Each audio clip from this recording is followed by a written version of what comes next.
America ইসরায়েলকে Saudi আরব কতটা সাহায্য করছে এটি জানে সকলেই।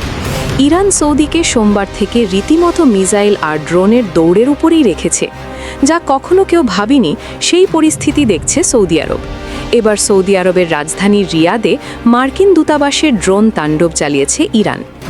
আগুন, বিস্ফোরণ, আতঙ্ক সব মিলিয়ে সৌদিতে থাকা আমেরিকানদের জীবন এখন হুমকির মুখে।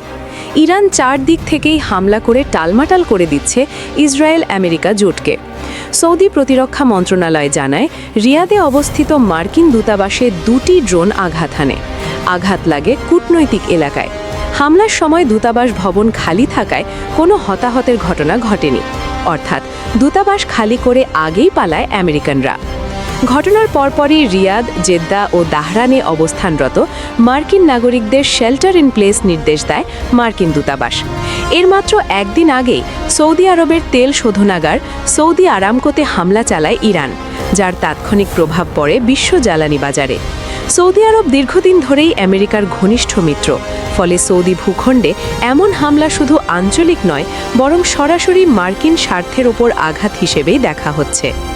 ইরানের সাম্প্রতিক ইসরায়েল আমেরিকা হামলার পর থেকেই তেহরান স্পষ্ট বার্তা দিয়েছে, প্রতিশোধ আসবেই। বিশ্লেষকরা বলছেন, সরাসরি ক্ষেপণাস্ত্র ও ড্রোন হামলা মার্কিন মিত্র রাষ্ট্রগুলোর গুরুত্বপূর্ণ অবকাঠামো লক্ষ্যবস্তু করছে। তেল স্থাপনায় আঘাত করে বৈশ্বিক অর্থনীতিতে চাপ সৃষ্টির মাধ্যমে ইরান বহুমাত্রিক কৌশল নিচ্ছে। রিয়াদের মার্কিন দূতাবাসে হামলা সেই বার্তারই অংশ। আমেরিকার নিরাপত্তা বলয় আর অটুট রয়। দূতাবাসে ড্রোন হামলার ঘটনায় আমেরিকা খুব দ্রুতই বড় ধরনের পাল্টা পদক্ষেপ নিতে যাচ্ছে বলে হুঁশিয়ারি দিয়েছেন প্রেসিডেন্ট ডোনাল্ড ট্রাম্প। কিন্তু এখন পর্যন্ত পূর্ণাঙ্গ ব্রিফিং নয়, বরং বিচ্ছিন্ন মন্তব্য দিয়েই পরিস্থিতি সামাল দিচ্ছেন তিনি। এটি এক ধরনের কৌশলগত নীরবতা নাকি বিভ্রান্তি, তা স্পষ্ট নয়। বিশ্ব জ্বালানি বাজারের কেন্দ্রবিন্দু সৌদি আরব। যদি সৌদি আরব বারবার হামলার মুখে পড়ে, তবে বিশ্ব বাজারে তেলের দাম বাড়বে অস্বাভাবিকভাবে।